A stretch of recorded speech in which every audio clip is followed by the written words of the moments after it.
Welcome to the show. I'm Riley. I'm David. I'm Linus. And today we're discussing Disney and Pixar's Lightyear. We'll laugh, we'll argue, we might get a little too into it, but at the end of the day, they're just movies. Spoiler alert.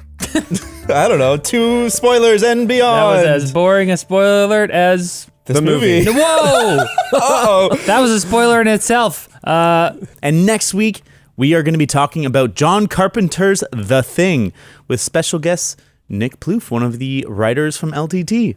David, what do you think of this movie? Lightyear is disappointingly bland, destitute of the creativity and charm that has fueled the prime Pixar films, and whose absence in recent years has become harder to ignore. Oh my gosh. 6.5 out of 10. Woo! It's still interesting. It's still a decent movie.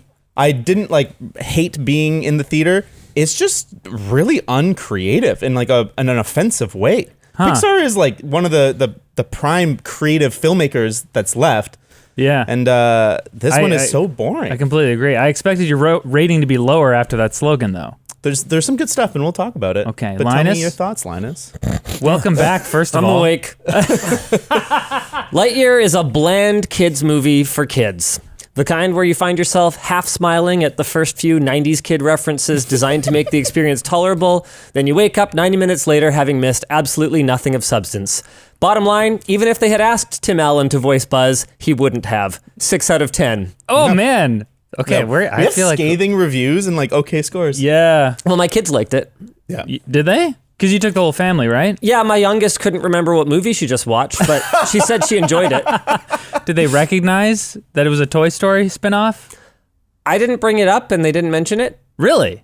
They weren't like, that's Buzz Lightyear from Toy Story. Well, my kids have only seen Toy Stories each maybe once. Okay. Oh, that's a mistake. Years ago. So, but we'll get into that. Here's my slogan. To something less than infinity and certainly not beyond. Lightyear is a disappointing, if still pretty enjoyable spin-off to one of the greatest movie franchises of all time. 6 out of 10. Wow. We are in alignment here. wow. It's not bad, just pretty middle. Pretty mid, as the kids say. There is a lot to dig into after these messages from our sponsors. Thanks to Athletic Greens for sponsoring this episode. Between being short on time and finding an option that tastes great, getting all your vitamins and nutrients can be tough.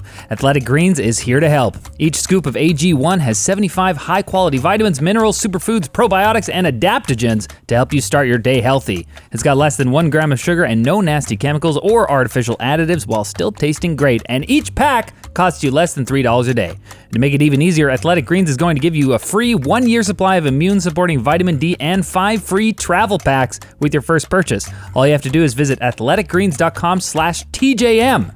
Again, that is athleticgreens.com/TJM. We're also brought to you by Manscaped and their Lawnmower 4.0, which is designed to keep your family jewels safe with their ceramic blades featuring skin-safe tech to reduce nicks and cuts. Leave the cables at home with its new wireless charging system that is compatible with most Qi charging pads. It's cordless, waterproof, and gets 90 minutes of use on a full charge, so head to manscaped.com/TJM20 and get 20% off and free shipping today. Oh man, I'm sorry, Linus, for bringing you on. This is the one that you come back to the podcast for. Hey, I started out really optimistic. Yeah. My notes actually begin with love the 90s kid throwbacks. Mm-hmm. And then at a certain point, I started recording them. We've got the Star Wars counter in the ship, just like in A New Hope, it's in the same typeface. We've got blowing out cartridges. We've got the clapper when he goes to sleep. I wasn't actually sure that the constant Star Wars bits were intentional until the cat went full R2-D2 hacker on the ship. We've got the C-3PO odds calculation, Zurg's targeting computer, the modem sound from Sox's reboot, the macOS reboot thing when they're escaping the robots, and I think, is it maybe a Contact reference where, spoiler, he finally meets the alien and he's like, Dad? I think that was more a reference to Toy Story 2 when Zurg is actually supposed to be Buzz's father, like Darth Vader's. Like, Buzz and Zurg are really modeled after the Luke and Darth Vader thing a lot, which I love those references in the Toy Story movies. It's funny, the references I found that were really overbearing were the ones that were specific callbacks to Buzz Lightyear lines, not just the To Infinity and Beyond, but it's you're a sad, strange little man, or there's no sign of intelligent life anywhere. The first couple times it happens, but within 5 minutes, they do 3 or 4. Yeah. I feel like the beginning of the movie really threw me off a little heavy. bit because he lands and he's like, terrain's a little unstable. Why did that ground bounce like the bed in Andy's room? It's just like, do we need to do this? But we should start with the good stuff. The good stuff. And maybe even before we get to the good stuff, I should do the synopsis. Heck yeah, tell me what happened. Here's what happens in this movie. When Buzz Lightyear, a space ranger in Star Command, maroons the crew of his exploration vessel on the planet Takani Prime. Did you know that was the name of the planet? I did, actually. Okay, good. Can't say I cared. By inadvertently destroying its hyperspace crystal, hate when that happens, he vows to fix his mistake and finish the mission. 1 year later, the crew has built a colony headed by Buzz's commander and best friend, Alicia Hawthorne. Buzz begins test flights trying to gather enough data to create a new crystal by flying close to the speed of light. But for every few minutes spent at relativistic speeds, years pass on Takani Prime thanks to time dilation. To help deal with the emotional burden of the situation, Buzz is assigned a robotic cat named Socks, best character in the movie. Eventually, over 62 years pass, during which time Alicia marries, raises a daughter, and dies of old age, and her successor, Commander Burnside, shuts down the test program. But Socks, meanwhile, has solved the hyperspace crystal formula. So against Burnside's orders, Buzz steals a ship and conducts a successful test with the new crystal. But upon landing, Buzz discovers that 22 years have passed, and Takani Prime is under siege by an army of robots led by the mysterious Zurg. Buzz meets a group of colony defense forces led by Izzy, Alicia's now adult granddaughter, and while he's initially reluctant to work with them, they make a plan to attack Zurg's ship. But before they can start the mission, Zurg abducts Buzz, revealing that he is actually an older Buzz who found a way to travel backwards in time, but he needs Buzz's new hyperspace crystal to go back even further, stop his crew from being stranded, and finish the mission. Realizing this would mean Alicia and the rest of the crew never live the apparently fulfilling lives they've already lived, young Buzz refuses, leading to a battle over the crystal. With help from Izzy and her crew, Buzz manages to destroy Zurg's ship, along with the hyperspace crystal, and is awarded with leadership over the new Space Ranger Corps, selecting Izzy and her crew as his squad. In a post-credits scene, we get the stupid robot directions joke again. But then in a post-credit scene, we learn... Did you guys see this? Nope. No, I left. Yeah. We learned that Zurg, or Old Buzz, is alive. Can we just talk about floating in space? how stupid the explanation they give as to why he's called Zurg is? Yes. It's the stupidest thing. Buzz They're Zurg. like, we can't say Buzz... But they But can it's say... like that's literally an onomatopoeia for like machinery and electronics. Yeah. Like they're fucking robots. Of course they they can't can say Buzz, but they can say Zurg. So I mean, while we're at it, why is Future Buzz a robot Zurg thing at all? Yeah. They completely hand wave away this explanation as I went to infinity and beyond, and I found basically. a giant ship. And I have this giant ship. I was able to make modifications, and somehow I couldn't program my robots to pronounce Buzz properly. Yeah. They can only say Zurg. So there is no Emperor Zurg, No. which was one of the just most unnecessary retcons in the whole Right. movie. Which makes it hard because they say that this is the movie that the toys in the Toy I Story have a movies whole were based paragraph off. on Yeah, that. yeah. Okay, but I wanna I'm gonna- talk about I that. have to play the role of James here and get us on good stuff track a first. little bit. We got to start with the stuff that we liked about the movie because we all gave it 6s. It was all over 5s. Yep. There's stuff we appreciated about it, and you said already that you like the 90s references. But David, what'd you love? Well, no, about by the the end of it, I was just listing them. I wasn't liking them anymore. it was just data It's like an collection. episode of Big Bang. David, Theory. what'd you like about the movie? You gave it the I highest give the rating highest out of score. all of us. And I'll stand by that for now. I think what I like the most about this movie is I've always wanted a Pixar movie that kind of does like a straight-faced fantasy or sci-fi thing. And that's what this does. It's not like on its surface a kid's movie. It's like, hey, it's a space adventure, and they're taking the content fairly seriously. I think that Well, yeah, fairly. I think that they fail to. They kind of try and straddle like an adventure that would appeal to grown-ups and then the kid story, and they kind of land somewhere in the middle in a weird middling zone. But I like that it's not like making fun of sci-fi movies. Like it's like a real sci-fi movie. So that's one thing I liked. I was like pretty stoked for this movie because I don't know. I feel like I have watched the Toy Story movies a million times with my kid now, and I think you and I were talking about this a while ago, David. How like I'm realizing that these movies were they're just solid. Phenomenal. They make me cry every time at the end now. Yep. It's crazy. And they are just, they're so good. So I was like super excited to see the spin-off, and it seemed like really influenced by, Star Wars and kind of like a more gritty, like grounded sci-fi type of thing, maybe. Okay, not gritty and grounded as in realistic, but sort of like feels lived in a little bit. Like Star Wars. Yeah. I think they delivered on some of the stuff that I thought they would. I mean, the ship design and the stuff looks really good. Yeah. It's got that kind of like used Star Wars look a bit.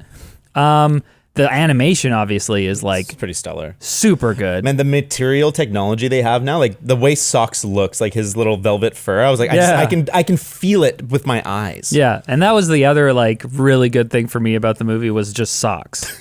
I feel like it takes you a little bit to kind of warm up to the robot. you're You're just like, like, oh, it's the okay, Disney yeah, it's a sassy, sidekick, it's a yeah. funny sarcastic robot or whatever. But there are like some genuinely funny moments, like Give me some of them. like when he shoots out the dart and you're just like not expecting it. You're just like, was that for me? And have he's like, five- I gave you 5 minutes. Yeah. Yeah, and he's like beep boop beep boop beep boop beep. I don't know. There are just like a lot of moments, and he like when they're like, Socks, can you light the way? And he's like, all the little noises he makes little robot noises, but Yeah. it's just that voice actor Peter Sohn just making the noises. And then one of them is a laser for his like makes a laser with his eyes, and he's like chasing it. Yeah. Oh, sorry. Anyways, I thought there were funny moments. Yep. But unfortunately, for every funny moment, it was like there was another moment that was supposed to be funny that was not. I didn't find there was too many moments with Socks that didn't land, but with the other characters. Oh, not with Socks, Oh, just yeah, with the other movie ones. in general, yeah. Yeah. Do you have to say something else you like about it, Linus? My kids enjoyed it.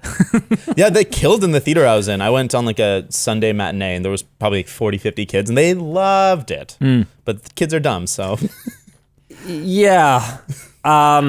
I mean, the thing is, and it's hard for me to reconcile that with my overall takeaway, which is that I was lied to within the first 3 seconds of the movie starting. Oh. I just do not believe that that's the movie Andy watched. Right. Yeah. And went out and got a Buzz Lightyear doll. Like the beginning of the movie is pretty adult paced. Right. It's really slow moving compared to especially more modern kids movies. Like I'm especially reminded of that what is it, the Mitchells versus the Machines or whatever, with that really frenetic TikTok pace of editing.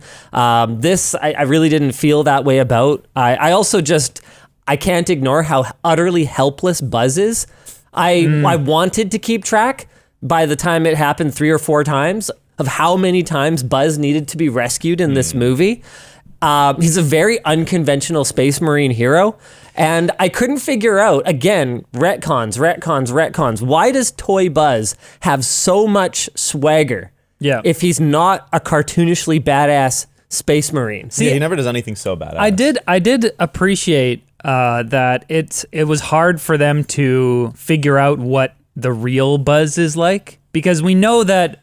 But he's not real Buzz. It's right in the beginning of the movie. He's a fictional Buzz. Well, no, sorry. I mean, like, we have Toy Buzz who thinks that he is the Buzz from the movie, right? He also thinks he battles Emperor Zurg, who apparently doesn't exist. Right. Yeah, there's definitely He's got a programming problem here. Yeah, but like again, I watched one of these. I watched this like making of thing before I saw the movie, and it like is talking to I forget his name, Angus. What's the director's name? McFallon. Angus McLean. Angus McLean. So he was actually one of the animators on the original Toy Story movies, and so he's kind of like been with this stuff And like he from the directed beginning. the CG intro to the TV show. Oh, okay. Yeah. And he co-directed Finding Dory, which might be one of the worst Pixar movies ever. So Really? Yeah, he's at like- least he's consistent. I thought Finding Dory was okay. Yeah, it's okay. Yeah, so it's is this okay. movie. It's just okay. That's the problem. Yeah. So, anyways, this like behind the scenes thing that I watched kind of like gave me some appreciation for like you can tell that they actually care about what they're doing. I can't.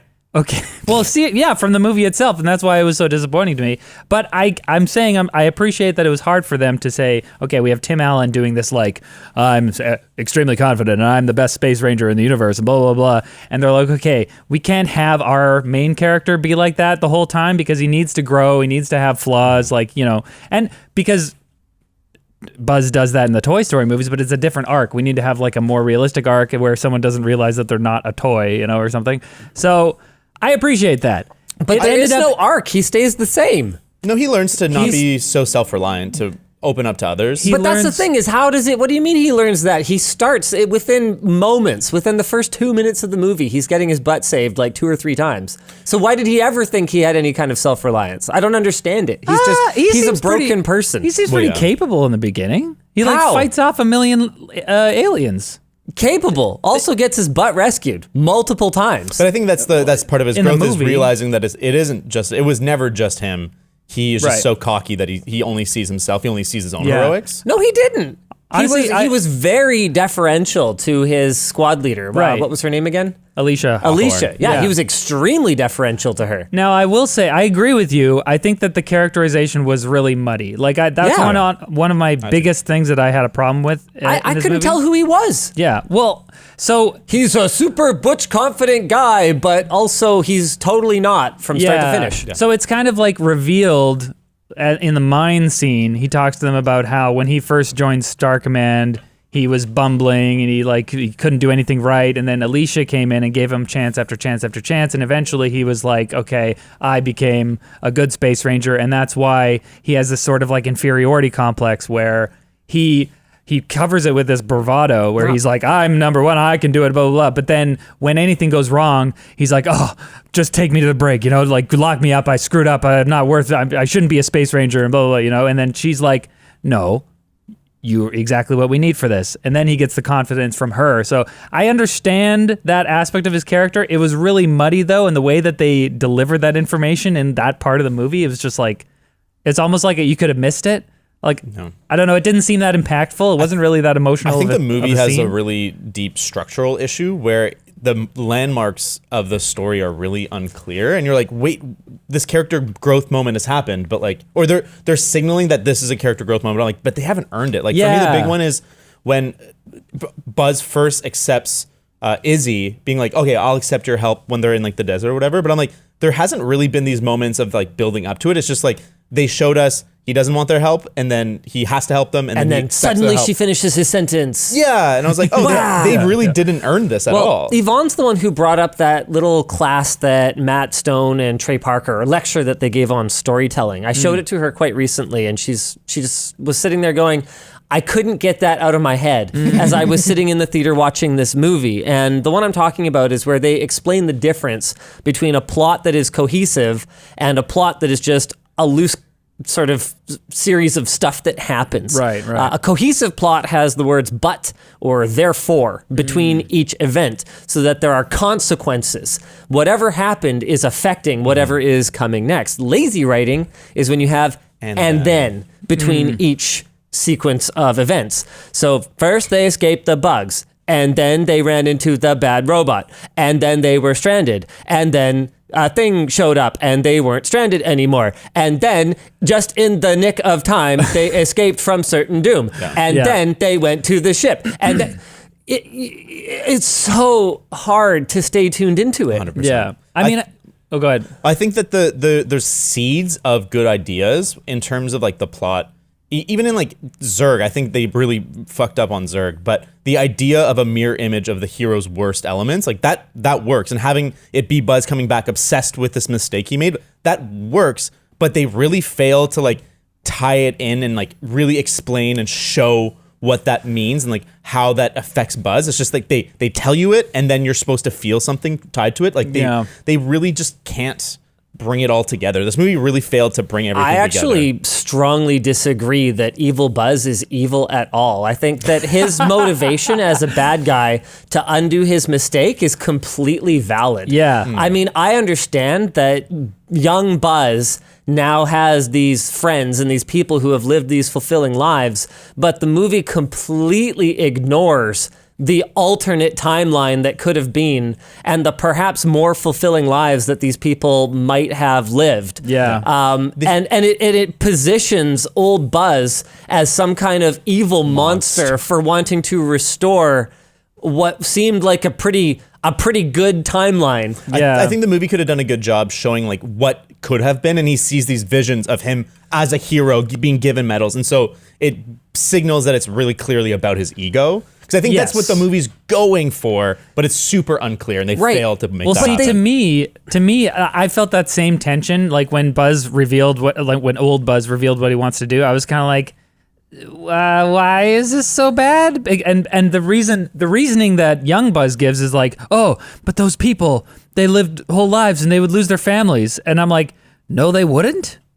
Right. Like, it's not like they would like, oh, we've had those whole lives and now you're taking it away from us. It's like, no, we're just going back in time and making it so it never happened. Like, you're not, like, the people wouldn't be conscious of losing anything. You're just making a whole a ship full of thousands of people apparently just not get stranded on a planet that they didn't want to get stranded on. And I get it. I mean, that's the same premise pretty much of, Back to the Future. Mm-hmm. Right. By this logic, we shouldn't care that Marty McFly never would have existed because his parents might have been perfectly happy, except that they weren't. Yeah. Right. Except that we saw their lives where the dad is just, what's his name? Butch or whatever Biff. Biff, yeah. He's just Biff's lackey. Yeah, and, yeah. I forget what the mom's problem is, but the point is that they ultimately did not become who they were supposed to be. So by altering this timeline, we're kind of saving all the character, or by not altering the timeline, or in the alterations that we make, we make it work better for everyone. Yeah. Whereas in Lightyear, it's not clear that anyone would have come out behind. Yeah, right. And I think that's probably that's like one of the. I feel like this was made worse by the fact that this is like a confusing thing to include in a sci-fi franchise with like interstellar civilizations. When anybody travels at hyperspeed, it's relativistic? Okay, can I talk about the time travel? Because I got a whole thing about it. Okay, but before we do that, just one more thing on the old Buzz. I just want to say that it would have made it a bit better if they had focused on the fact that old Buzz has clearly done some kind of shady stuff to get all these robots and stuff. Like if they had focused, like they allude to the fact that he's like, oh, how'd you get all this technology in the ship? And old Buzz is like, oh, this is just borrowed or something. And it's like, okay. So like, let's talk a little bit more about how in his quest to finish the mission, old Buzz has lost his sense of morals and lost his sense of self, and he's doing some bad stuff. Can I just say that would be a way better movie? Yes. Yeah. Like a Deadpool style Buzz Lightyear conquers the Zerg and takes their shit. Right. I mean, that would be like what you should do in the deconstruction of the franchise in the second movie, like where we have Zerg and then actually it's not Zerg, it's old Buzz. Anyways, but I feel like that would have worked a little bit more, but as it was just kind of like a moral dilemma that we were like, I could see both sides, but anyways, yeah, hyperspace. I would like to talk about time travel, okay? Oh my God, that is not how special relativity works, okay? My first year university brain just about melted when they explained how he went back in time. It's like, okay, there's did they enough explain it? I didn't even catch. They did. Oh, okay. They did, and it was awful. And it was like they consulted as someone who has participated in the consultation process for a film. It was on the tech side of things. And then seen how ultimately everything I said got pretty much thrown away out of convenience. Right. I can see the fingerprints of actual science advisors on this film. Yeah. And then I can see what happened when liberal arts majors took those science advisors' advice and just completely threw it out the window. Yeah. So they managed. Okay, first of all, they managed to refer to hyperspeed as C. And I can imagine this presentation where you have science people saying, all right, so basically you've got C and you've got the relative passage of time, and C stands for light speed. So they managed to latch on to C. Okay, they made it that far. But we've got other issues with that. Like, first of all, it's pretty well established in sci-fi that any kind of hyperspeed travel is faster than C, because we already know from this movie that they are like I can't remember if it's tens or hundreds of thousands of light years away from other human settlements. Oh, okay. They're extremely far out there. C ain't gonna fucking cut it. Yeah. Okay? Right. So that's problem number one. Problem number two is that they managed to kind of demonstrate how special relativity works with respect to time. Yeah. Buzz is traveling faster, and so the relative passage of time for him is much slower. Yeah, I thought the explanation scene where they kind of like lay that out for the kids was actually Yeah. pretty I good. will say, I had a problem with them being surprised by it. I'm Everyone like, else- spacefarers. Right. It's like you should know about this. Unless, Hold on. Everyone else ages, okay. Buzz does not.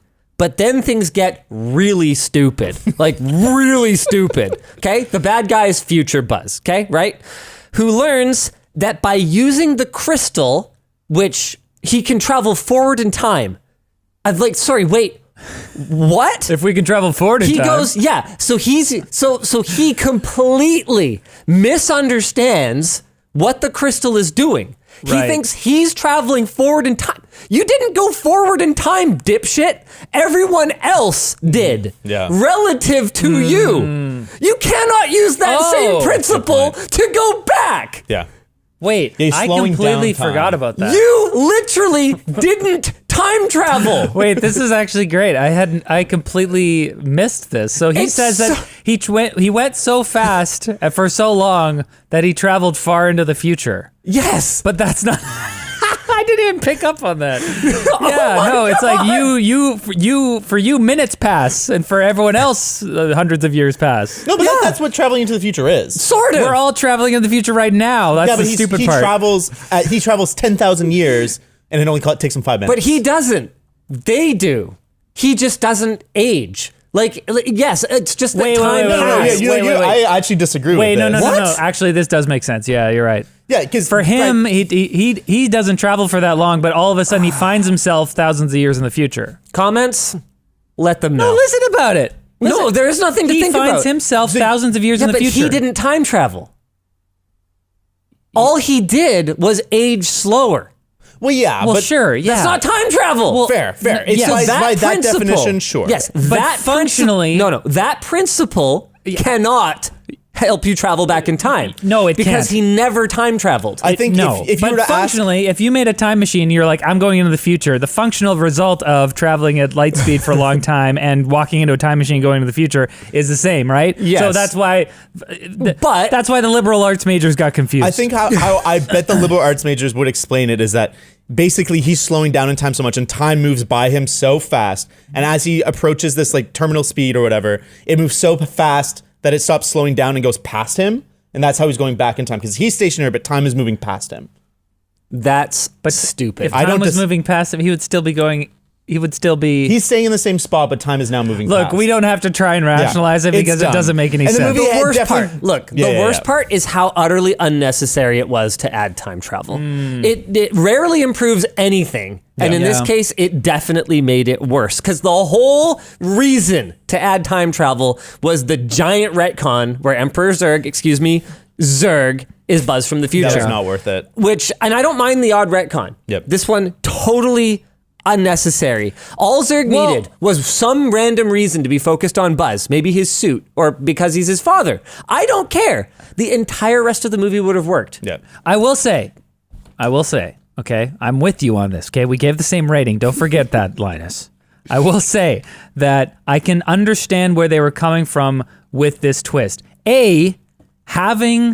Look, I still think they should have done it. Shouldn't have done it. It was dumb. But I understand where they're coming from because having a antagonist with a connection to the protagonist, it obviously makes things stronger. But he's supposed to be his father. If he was his father, we'd be like, okay, yeah, it's just like it would be kind of boring. So I can understand why they were like, okay, we got to make this a bit more. Instead of his father, it's going to be sort of a tongue-in-cheek reference to the fact that, remember in Toy Story 2, he's supposed to be his father? In this one, he's not his father, but he's like an old version of himself, which is kind of like a father. That's okay. not a reference. That's a retcon.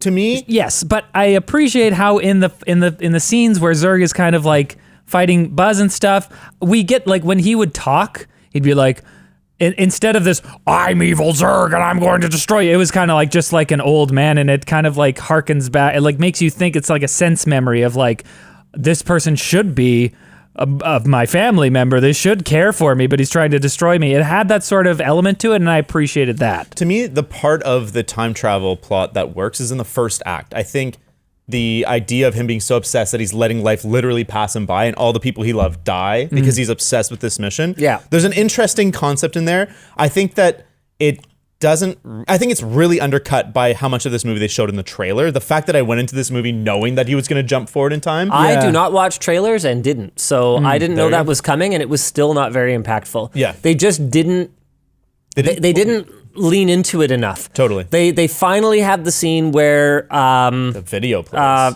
what's her Hawthorne. name? Hawthorne, thank you. Well, Elder Hawthorne. Alicia, thank you. They finally have the scene where Alicia's gone. And then you get like 3 heartbeats of whoa. Yeah. All right, well, I'm taking over this office. See you later. Get out of here. Yeah.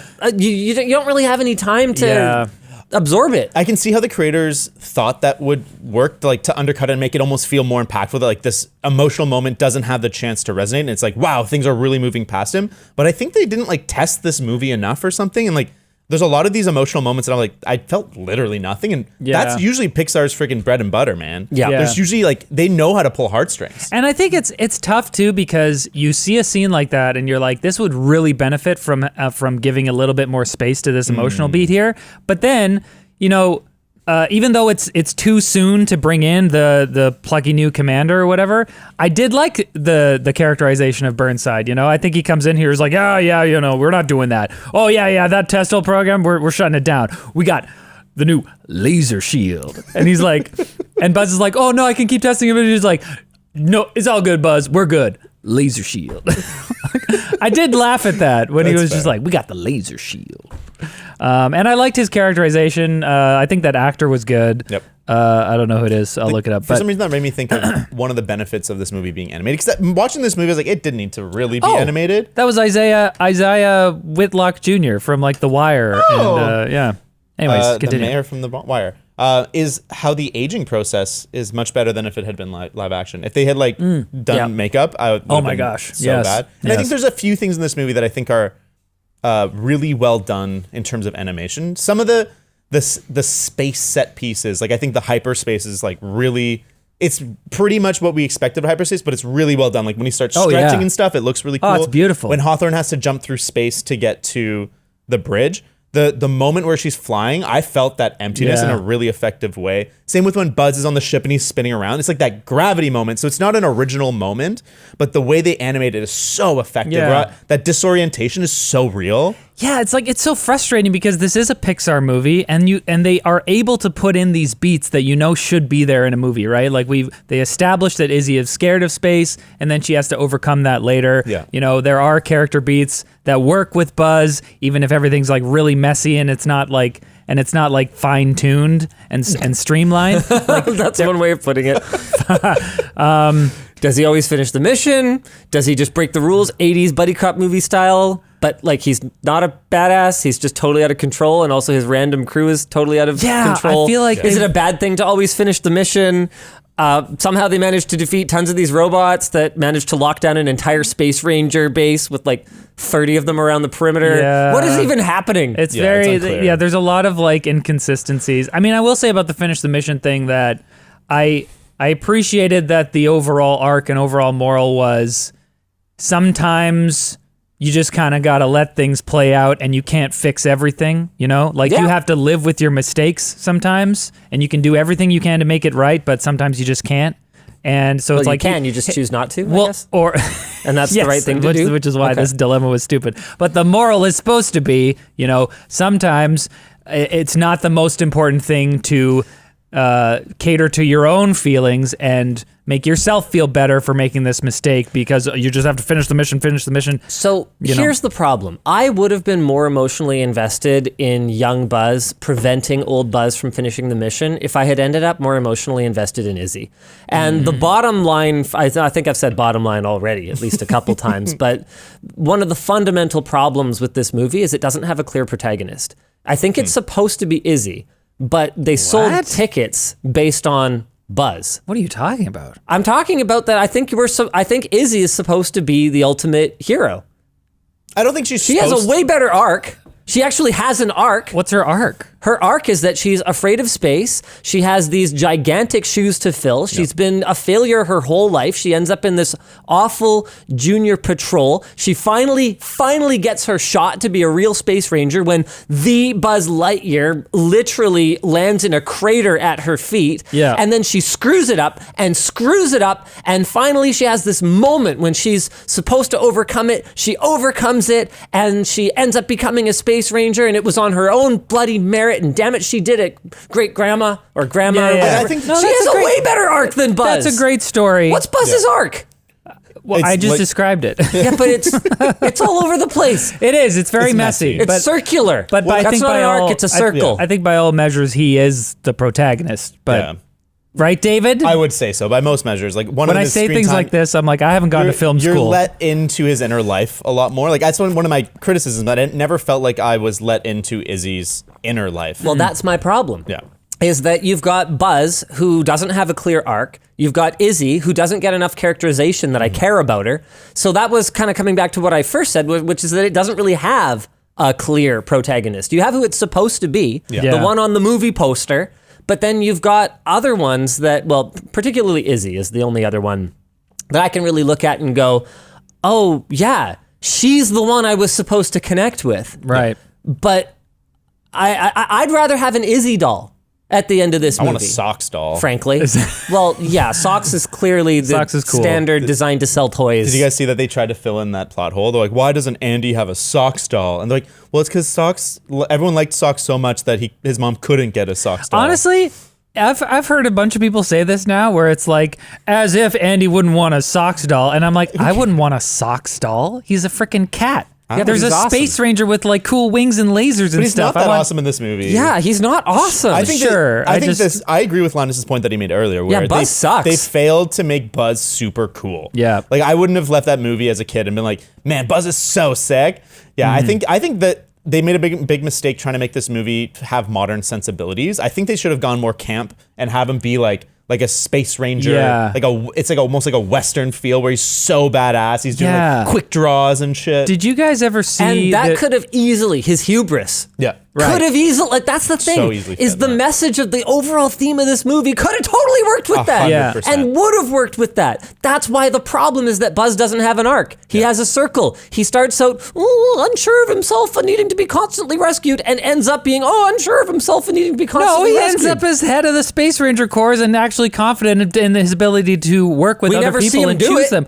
Well, sure. I just mean It's that's because they were planning a sequel. The that's the director arc. of this was like, I always imagined that this would be a trilogy that works into the TV show. So the TV Right. show's like the sequel to the third movie. And I'm like, buddy, you ain't going to your third His- movie. his Well, arc- let me tell you this. Spoiler alert. If you want to have the big reveal where the big baddie is the dad or the older version of whatever, that comes in movie 2. yes, it does. But just to lay it out for posterity, Why are you defending this movie? there's good parts. We both gave it 6. It's above Yeah, but 5. I gave it 6 because my kids liked it. Okay, that's not how you rate movies. It's a kids movie. You go to see a movie and other people next to you liked it, so you rate it higher? I usually survey the theater after. Sure. I wait just at the mean, door and I'm like, what would you rate this? Buzz goes from feeling anxious, having to compensate for his inferiority that he feels. And he was Well, he's given right this, about it. It's he was- not a feeling. He He's was pretty given a inferior. sense of confidence by Alicia, and then it becomes real confidence once he learns to accept the fact that he can't fix all of his mistakes and he's not perfect, but he's going to do his best, and that's okay. Do you know what moment I really like that's part of that arc is when they're in the capture cones. when they get they're at that, I don't even remember they were the space base, whatever, generic sci-fi location number 7. Oh yeah, like all the facilities. of Yeah, the- I'm like, I don't fucking know so what these generic. things are. Yeah, But they get captured in the cones, and I've then got a if whole they, thing about all the facilities. Yeah. if they touch each other, they join, and so there's like a physical thing where all the crappy people get into one cone. It's like a silly kids moment. Yeah. But then it's a very good visual indicator of him having to put his cockiness, his ego aside, join them, and then they can do the The task. ego that maybe in another draft of the script he actually had. yeah. But he has. No, I think he has the ego. Yeah, he has doesn't a have the distrust of proficiency. incompetent people. And if anything, the entire movie up until that point leads us to believe that he was right.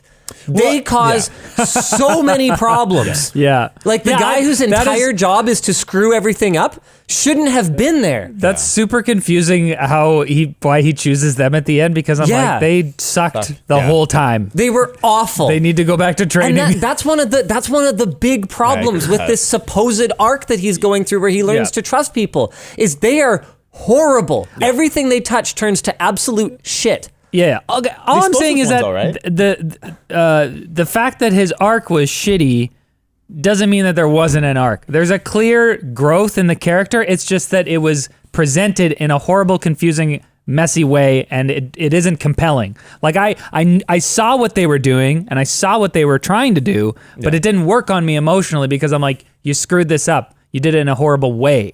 But that doesn't mean that there's not an arc. But I completely agree with you that those characters sucked. They were completely forgettable. And it makes no sense that he picks them at the end. Yeah. Okay, but I don't Taika Waititi. Yeah, they really fucked it up. He's one of the most likable voice actors in the whole planet. Honestly, things were going so bad that once Taika Waititi's character shows up, Mo Morrison, I'm like, is that Taika Waititi? Because I was like, this is either Taika Waititi and he got like roped into doing this like shitty movie, or they just like the industry thinks that New Zealand accents are funny right now, and we just like hired another. They sure do. Yeah, but no, it's just Taika Waititi, and I'm so disappointed. If you can't afford to hire Taika, you hire Jermaine. yeah, Jermaine. Yeah. Can we get one of them? Do yeah. you guys want to talk about plot holes? Sure. Okay, why was the Junior Patrol or whatever it is unsupervised at a remote base? Doesn't this planet like grab you and drag you underground? Okay, I mean, sure, it's fine. It happens to Buzz. It's like it happens to Buzz in the safety of their whole camp. Yeah. Why were these three allowed out on their own at all? So I think what happened there is that everyone was trapped inside the city, right? And so they have this outpost where they go to train the recruits, and they were out there. Why? When the attack happened. Even within the safety of the city, Buzz is getting constantly grabbed by these vines and dragged around. No, but when they put the laser shield up, it protects them. Right, No, but why were those three out there? Yeah. And I think the movie kind of just drops that as a thing. Like, it would have been so cool. It forgets about the vines. If the finale somehow like they tie in the use of the vines to overpower Zurg or something. Like they use that to defeat the enemy. So they basically sent 2 recruits and a community service sentence to their death. Also, why do they have practice ammo but real ships? Why don't the robots just huck their teleporter doodads at the ship to capture them in the chase scene? Because they have to hit the button. We established no, they don't. We established later that all you need is contact with these things when they escape from Zurg's ship to their ship. You just have to like touch it. So the robots, when they're chasing them, could have just been like, When they escape from Zurg's ship to whose ship? They use the teleporter things. Remember, there's the scene where it's falling infinitely because it touches the floor? Yep. And then you just have to touch them. There's just like a thing you touch on them. So anything that touches those teleporter things that the robots wear. Yeah. So the robot should have just gone like this.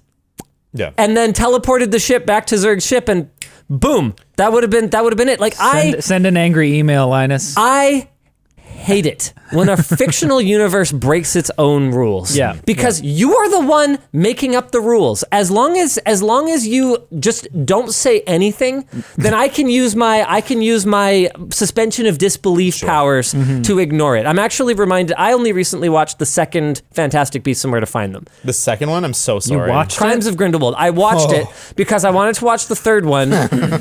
And honestly, I know that it's an utterly incomprehensible garbage dumpster fire of a movie.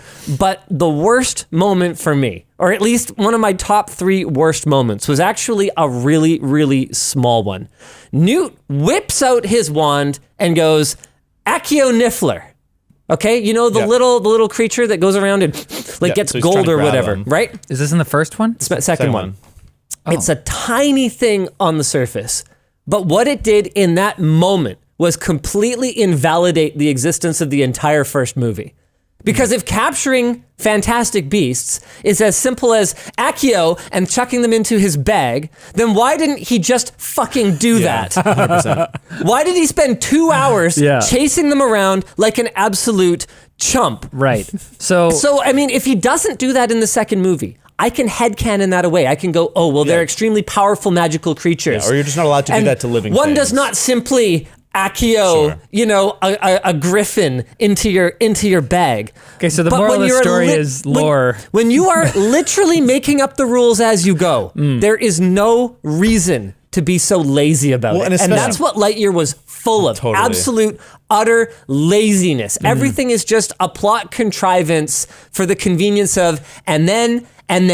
Yeah. Well, totally. And all the things they create, all the world building they do is just not that interesting. Like those little disc things that they can capture. That's not that cool. It's not that interesting. But they could have been. 100%. But they have to be used consistently. 100%. Yeah. But I think not only consistently, they have to use them creatively. Like they should have created. He discovers that he can create a teleportation loop. Okay, let's use that to create like a railgun. We tie it to something that keeps looping, and it builds such speed that we have to launch it. And we fire Buzz back to the planet. Like, you can do cool things. These are the kind of ideas that I think are missing in large part from the movie, maybe because a lot of the people who were working on this movie are more like part of that whole like grounded Pixar thing instead of like real sci-fi. Like I feel like what was confusing about this movie was that it postured itself in the trailers and the marketing and stuff as like, okay, Pixar does like a cool sci-fi movie, like Star Wars style.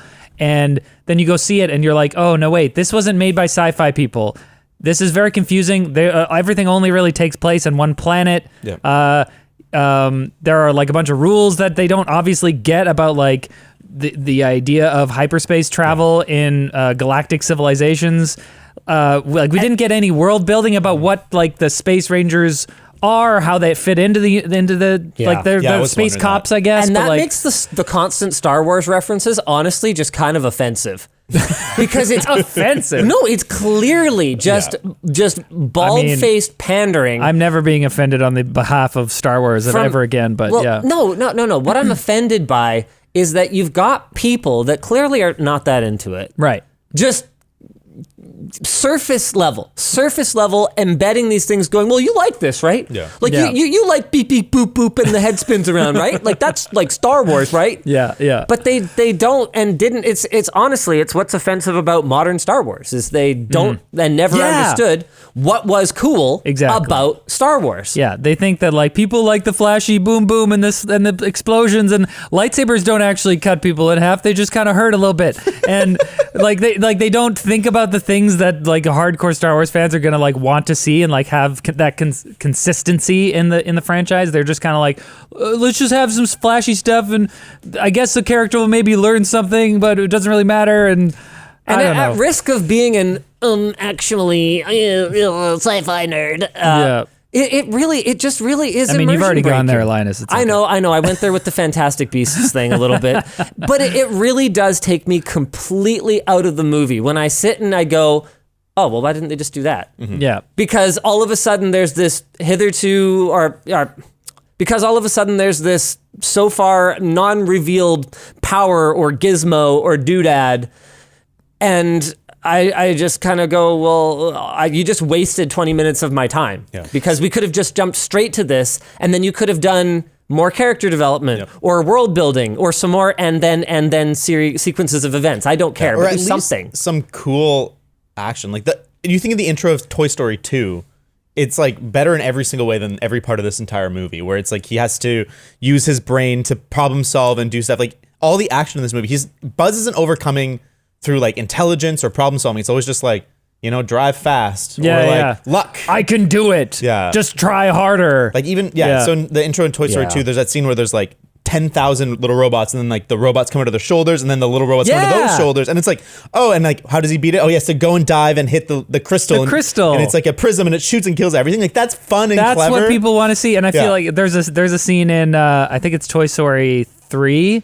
where like Andy is playing with all the toys. Oh yeah, and there's like the train and stuff. Yeah, there's that big like imaginary thing in the beginning, and how it ends is it cuts back to real life, and they're about to be killed, and Andy's like, as Woody, he's like, Buzz, shoot my sheriff star. Yeah. He's like, no, Woody, it'll kill you. He's like, just do it. And he's like, and it like reflects and then destroys the thing. And I'm like, okay, that's what we want to see. We want to see these kind of like ingenuity applied. Yeah. And see, that's the thing is you're like, oh no, Pixar, they don't have these sci-fi sort of chops, but they clearly do. They just decided to turn them off. This is what's so interesting, because I think that the people involved in those Pixar movies were doing that stuff to kind of like parody But that's franchises. what it was supposed to be. And I think for this one, they wanted to not parody things so much as they wanted to like create something original and like they have all these references like blowing in the cartridge and stuff. That's not original and it's not parodying at that point. But I think they failed. But I understand what they like.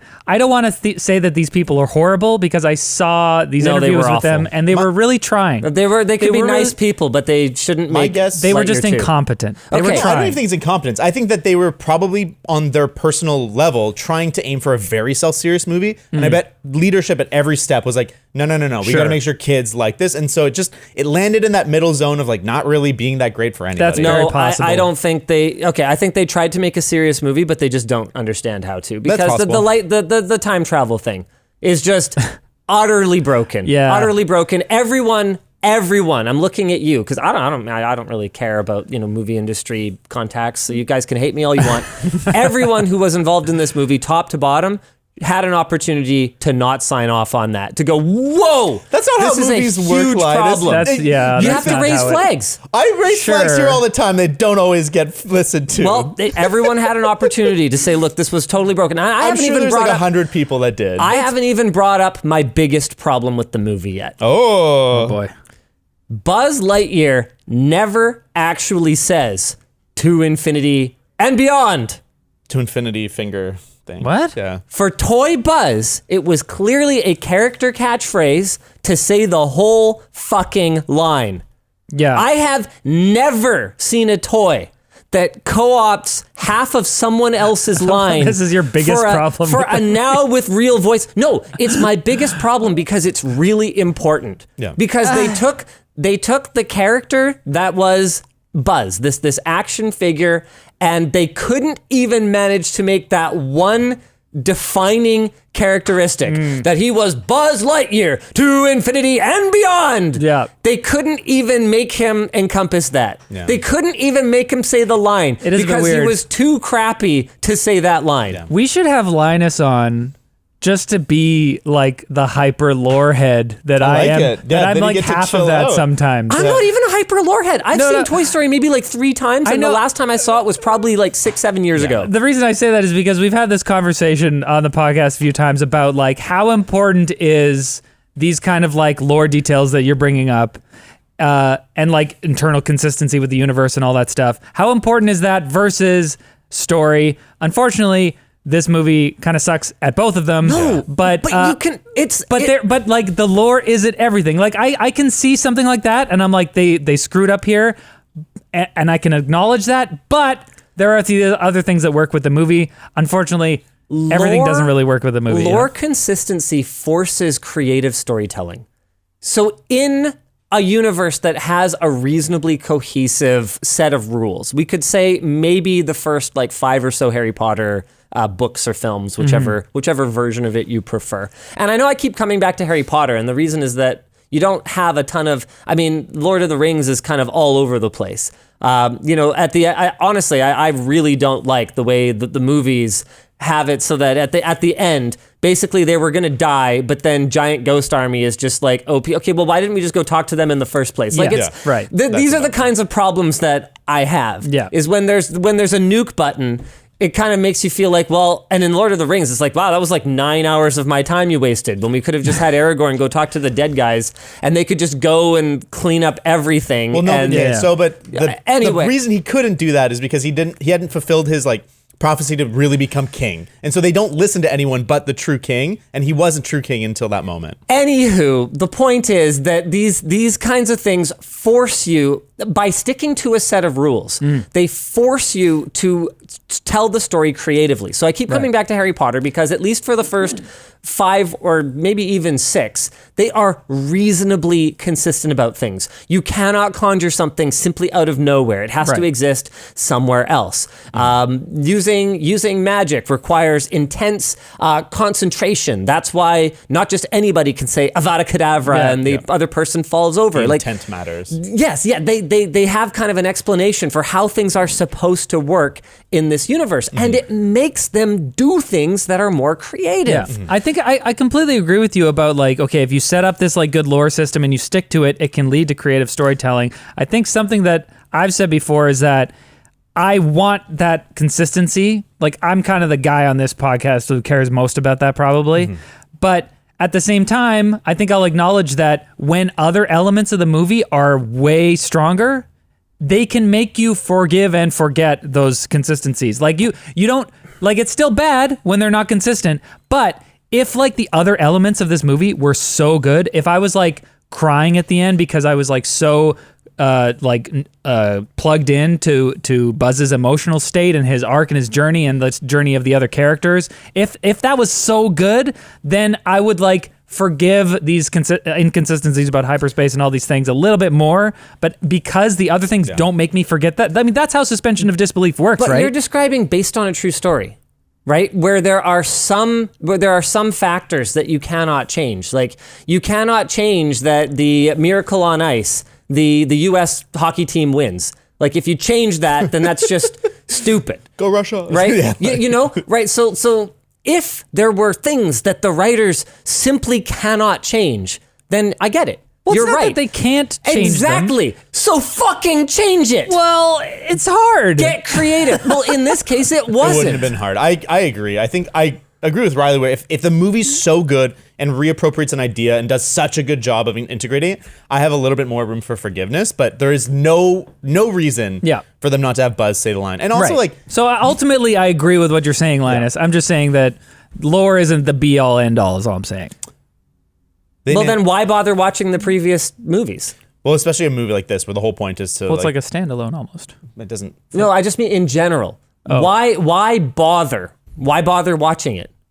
In that case, why bother making it a Lightyear film? I'm not saying lore doesn't matter. I'm saying it's not the be all end all. Look, movies are a mix of so many different factors, and like some can be good and some can be bad. That's just laziness. Let's talk about character growth. Riley, this is a great moment of character growth for you. Oh, thanks, man. I'm really appreciating it. Well, you know, I see it like, you know this. I kind of like occupy the lore guy, the devil's advocate role for whoever. If someone's taking a strong position, I want to kind of push back a little bit, even if I ultimately agree with what he's saying. I agree. This movie, that's definitely the quintessential Buzz Lightyear line, and it does nothing for me in this movie. And if he'd said it, it honestly would have been kind of it should have been anyway. the heroic moment of the movie when he's like sacrificing himself. He's like, I'm going to do the final jump and save everybody. He's like, but only to infinity and beyond. Only even the if he bad said guy it, goes like- to infinity and beyond. Exactly. It's just like stupid. It's Like, just what was that? super Oh, uninteresting. Buzz like thinks he's gonna die, and he has to like push something out of the way or something to with his infinity, jetpack, yeah. and he's like, to infinity and beyond. And he Yeah, just like goes exactly. thinking he's going to die, but then he doesn't. that could have been great. That would have been good. Yeah.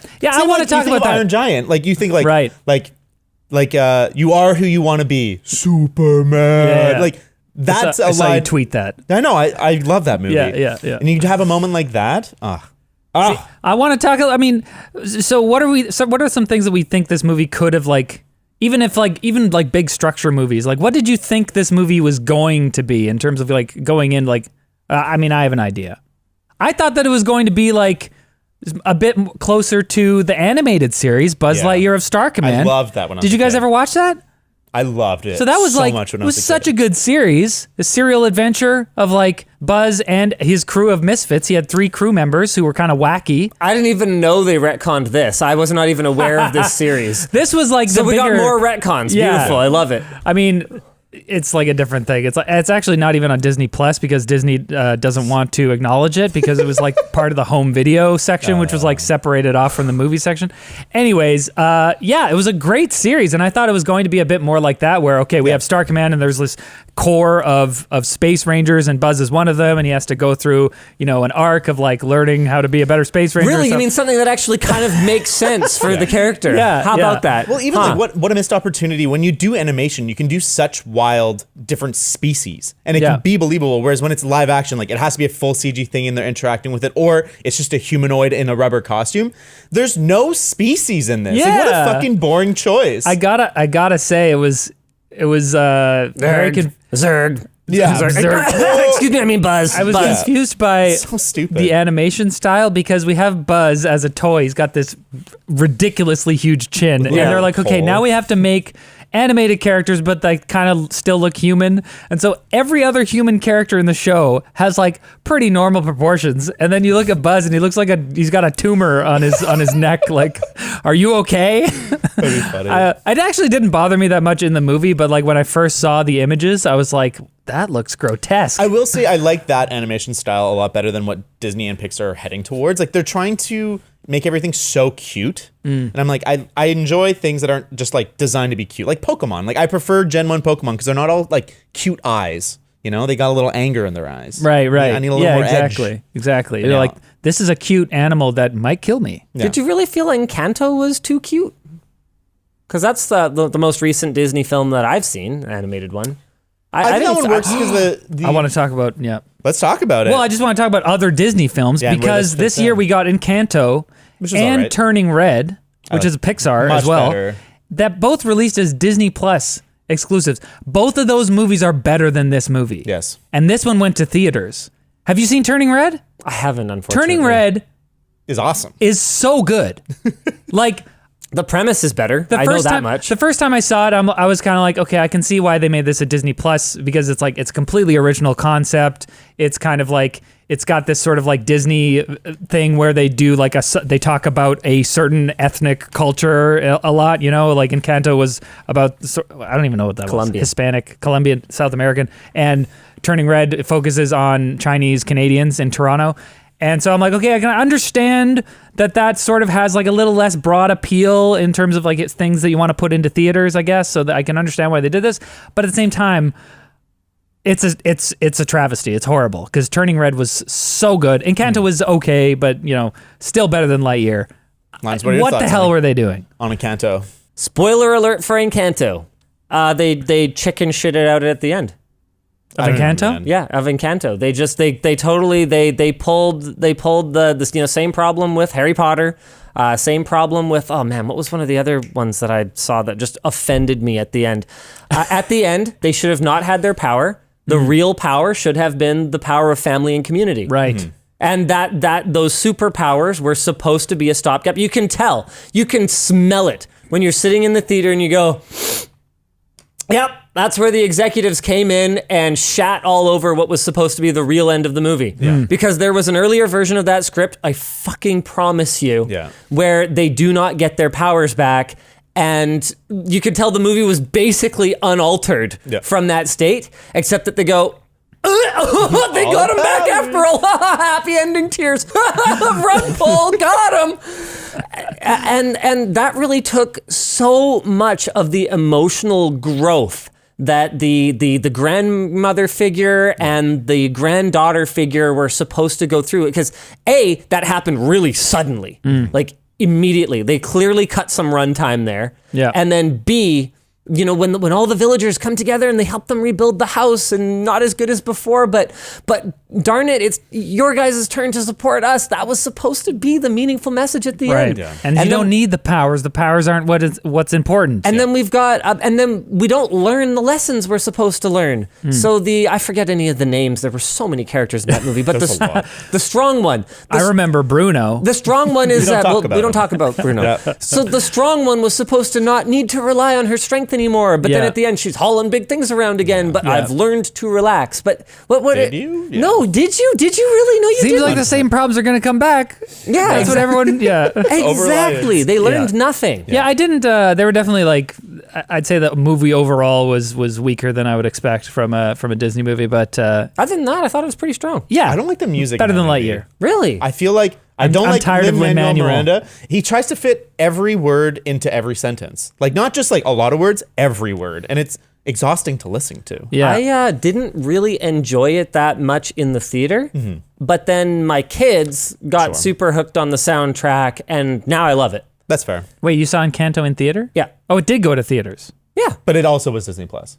Oh, same time, simultaneous. I thought day one. Yeah, I think it was simultaneous. And I think it's interesting because to me, I'm like, oh man, I'm so glad that Pixar put all their movies on Disney Plus, and I think they had to. But I think that might be part of why no one's going to see Lightyear in theaters is because we're used to Disney movies having been. I don't think in our that's home. why people aren't seeing Lightyear in theaters. I went out of my way to not read reviews or look at ratings or anything before starting the podcast, but I still managed to accidentally click on a couple of Twitter hashtags that were trending with people absolutely dunking on it and talking about how it's getting just absolutely trashed. It has and no one's going to decent see reviews though. It's like 76 on Rotten Tomatoes. Like its audience score is above 80. On IMDb, it's a 5. So like people are divided on it. I think that like this could have done better, and Pixar movies generally crush even the bad ones. Yeah, I think that part of what made this one not do so well in theaters was probably because of the partially because of the confusing marketing. I think that like when Pixar puts out a movie, I thought it was a totally different movie. You see the posters. Can we go back to the what we thought the movie was going to be for a sec? Yeah. Because I had only ever read sort of basic concepts of the movie. I do not watch trailers. I do not watch cast interviews. I actually go out of my way.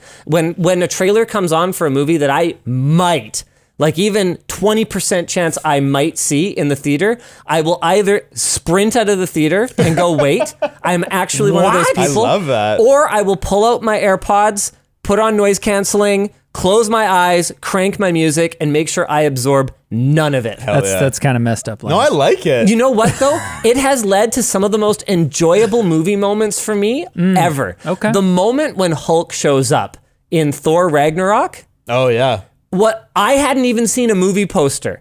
I didn't know he was in it. Hulk was in the movie. And honestly, when I walked out of the theater and I saw Hulk front and center on the movie poster, I was like, that would have the feeling I had. How did you when not Hulk, look at the poster? I don't. But how did you? Like, I won't. You put like blinders on when you walk down the hallway at the I look theater. down. You're just You look Puts that down. blindfold on and a I look leads them neither in. to the right nor the left. I know what number theater I'm supposed to go to. That's all I need to know. Because that was like almost a like Luke, I'm your father like moment for me. Like, holy crap, it's like Hulk's back. You feel no like way. Hulk is your father. That's not the point. You understand what I'm saying? I It was get what just it was such a surprise, and there was so much. They did such a great job of building tension to that moment. Who's he fighting? Who's the champion? Right. Tension, building.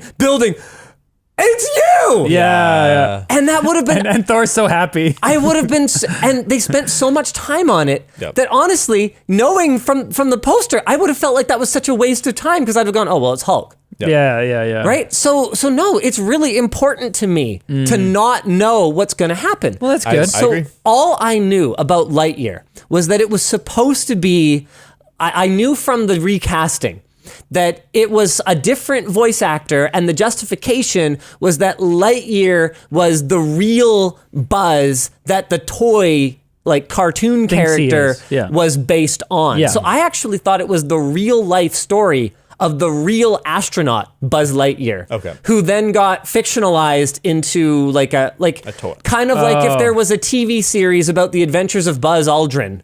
Yeah. And he was sort of done up as an intrepid space ranger, and then turned into a toy for Andy to buy. That's what I thought was happening here.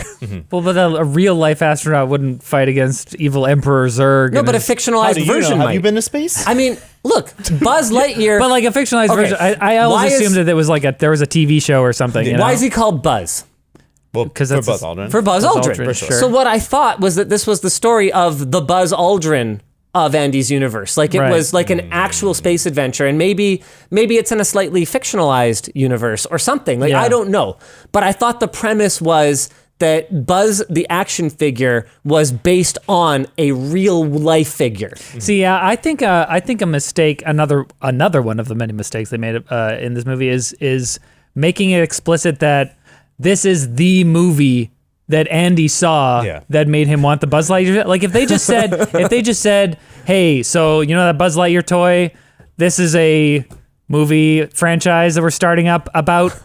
Like if, this is a reimagining. If Buzz Lightyear was an actual space ranger in space, you know, we're making that, and it's like, okay, I can go along with that. But because in the beginning of this movie they say in 1995 Andy got a Buzz Lightyear toy. This is a movie that he saw that he really liked or whatever. Now they have all these like lore things that they have to keep up with. Where like, well, actually, wait, so Zurg isn't actually an Emperor Zurg, but he thinks he's his father, and blah blah. You know. Oh yeah, can we talk about how Buzz only flies with his wings in the movie in The actual eject button. space. Yeah. And never bothers to use his wings in the countless other situations where they would have been super helpful. freaking useful. Well, he doesn't have the wings before that Why not? because it's not on his suit. I was looking for He's this wearing actually. the space. Why are they not No, on his suit? Why I does was he look- put them Clip on? on? No, he just sorry. So the whole movie, he never has a jetpack on his back. I was looking for it because I'm like, there are a bunch of times where he could have used wings, and I'm like, Well, the jetpack is not there. It's just a naked back. And then where he gets it is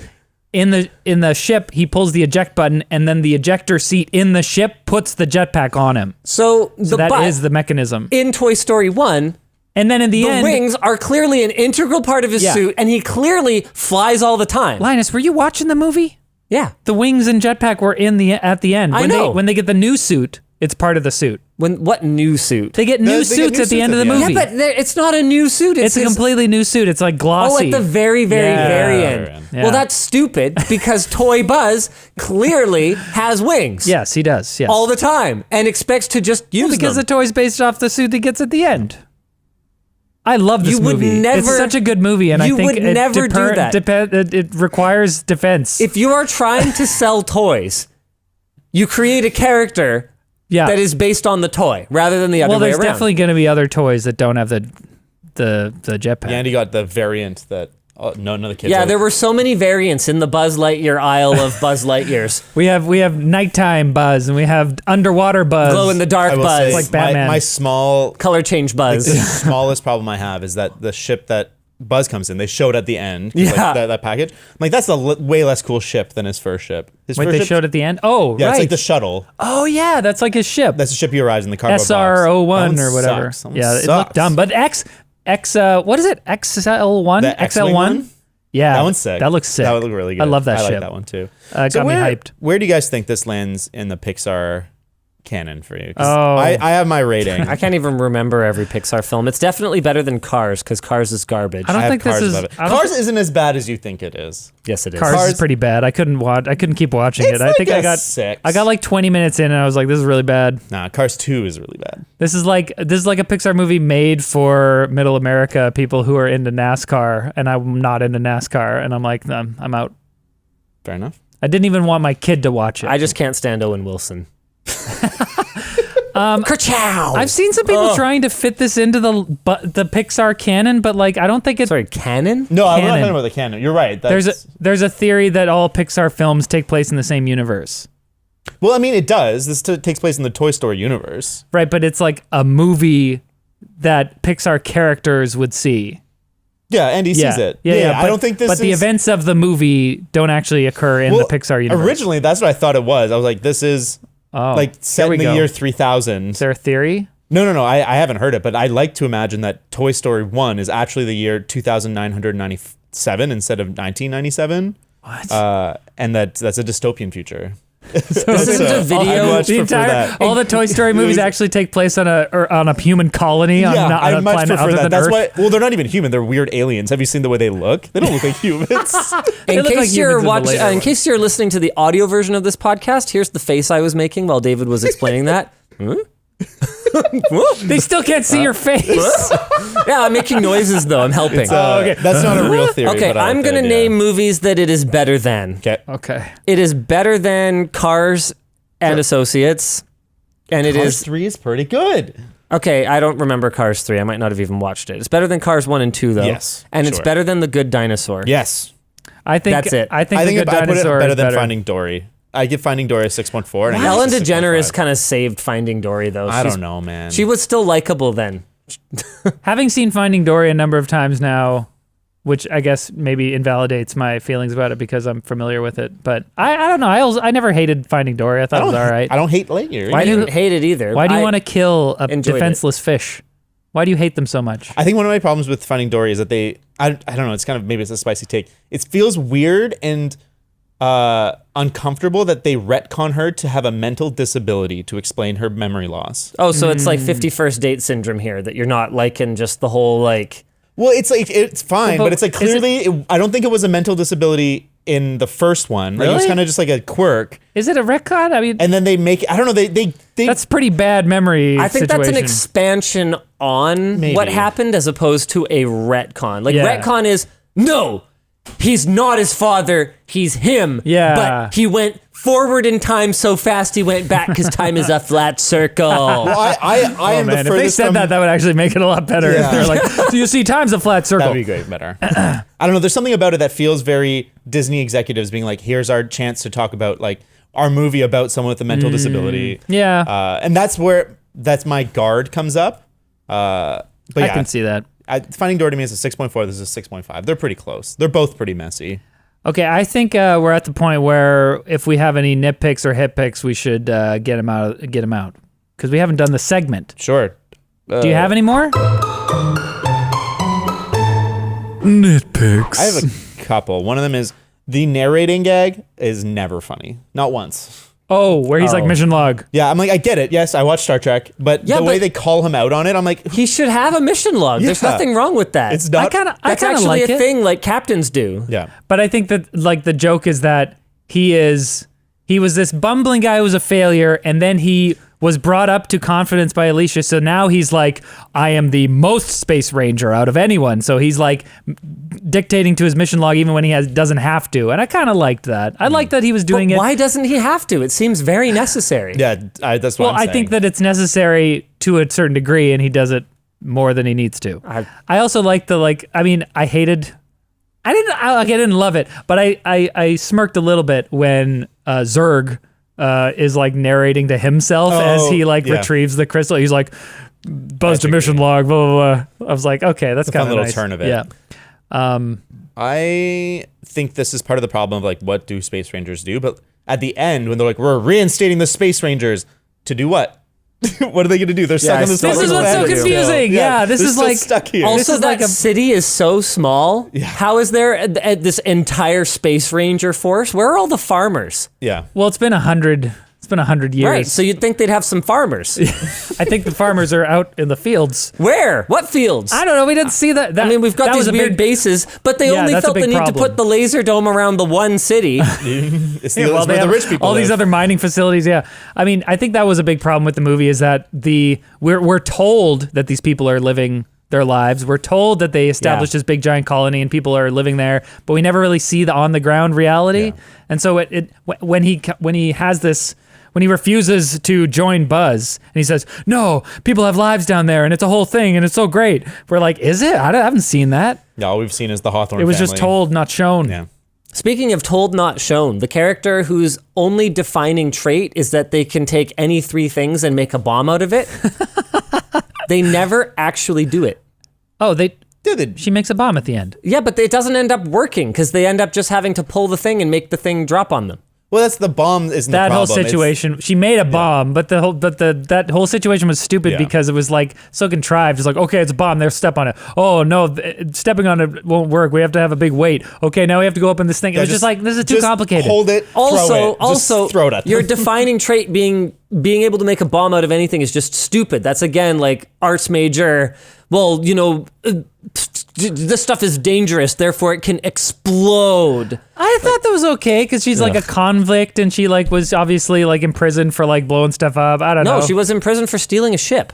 Okay, sure. Never mind. That's actually see that would have made more sense. That's yet another thing where Yeah. you went and you said something that I could have easily filled in like Riley did with headcanon Yeah. that made way more sense While I than was whatever watching, you said. While I was watching the movie, I'm kind of like, oh, that could make sense of this or whatever. But yeah, you're right. I kind of like maybe I blocked it out. That kind of is related to another nitpick I have because that scene is like overly complicated with sort of like video game logic in the same way that the whole mine scene where they have to like figure out how those cones work and we have to open the door and then hit the circuit. And I was just like, this is like just like a bad video game puzzle. Yeah. Why are we spending so long on this scene? Like I wish that they never went to the mine at all. It was so That's very boring. little. I liked the like. emotional growth of that scene, but I agree, the logic of it is stupid. Yeah, they should have worked that whole like reveal that Buzz is like, oh, I'm actually not this like And incredibly competent, whatever, you know. Whacking the panel is what opens a security door. I mean, that's classic. That's classic Star Wars. You know, shoot it opens, shoot it closes. But they didn't shoot it. It's Sure. Oh, okay. Here's a pretty good one that I forgot to mention earlier because this is not just a nitpick. This is a giant plot hole. Why is it that old Buzz can override the ship's self-destruct sequence the first time, but not the second time? Well, it's because he shot cracks it. I think the screen cracks. But didn't he do it by voice anyway? I thought he hit the button. I think he hits it. I think he hits it by... Okay, all right, fine. I'll let you have it. Similar problem to that, though, is just like how the shooting it starts the self-destruct again. Oh, you're right, because it's Ivan or whatever. Yeah. Yeah, and yes, shooting it, starting the self-destruct again is really stupid. Okay, so I'm sorry, I picked the wrong dumb thing about that scene, but it was really dumb. It's pretty dumb. Linus, in the beginning, this is like a nitpick for me, because in the beginning you said that the pacing is really slow, and I wrote down that the pacing is like way too fast in the beginning, but I think maybe we were talking about different parts. Like you were talking about like when they're in the ship. I felt like from a kid's movie perspective, it was pretty slow. It was just kind of like doing a lot of world building and establishment that I have come to expect to happen a little faster in kids' movies these days. Like I went back and having watched the, what is it, the Dark Crystal or whatever, the puppet thing, is that Dark Crystal? Okay, so I watched the Netflix series, having never seen the movie as a kid. My sisters used to watch it together, but I always just like was not around when that happened. But they loved it, and so having watched the Netflix series, I went back and tried to watch the movie, and it's so slow. And I've seen that time and time again. My kids couldn't make it through Princess Bride. They couldn't make it through Free Willy. Movies that I thought were kids movies, I'm looking back at them now as an adult, and not even as an adult, through the lenses of my kids' eyes, going relative to the children's entertainment that we have today. It's kind of like for me watching Snow White when I was a kid. Snow White was trash. So boring. It was so boring, so slow. The songs sucked. Compared to, you want to compare that to like my childhood's Disney movies, Little Mermaid, Lion King, Beauty and the Beast, like those movies absolutely dunk on early Disney. And that's nothing against early Disney. They didn't have the template to work off of yet, right? But I looked at the beginning of Lightyear and I went, wow, this is really very 15 years ago in terms of the pacing and in terms of the entertainment factor for small children. Are you saying that like it takes too long to kind of get to the first like action sequence or something? Well, it doesn't, because you've got the vine fight or whatever. Yeah. But you do that and then you just kind of do all of this like after that it's slow. Yeah, you do all this like really kind of high We're explaining time dilation. Yeah, exactly. Exactly. Yeah. No, I totally get what you're saying now. I think what I thought you were talking about was like the first 2 minutes. And then the time dilation is so repetitive. Yeah. And I get it. It was to try to build up impact for that moment when she's gone. Right. But it doesn't land. But it doesn't land.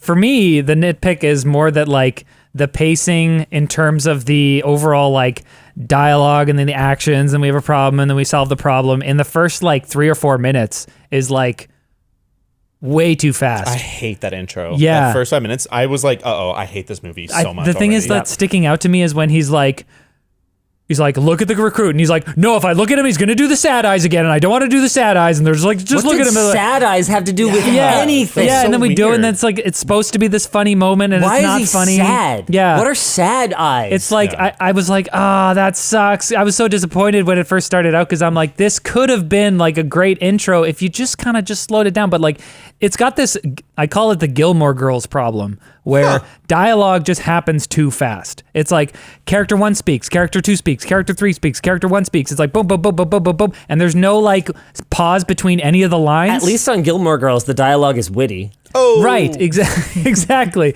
And in this one, I just was like, man, and Pixar is generally pretty good at this. They don't like jump around in this like frenetic way between characters in this kind of way before, and I was just like disappointed. I mean, this feels like the moment to acknowledge the elephant in the room. The intro didn't work because Buzz was a subordinate.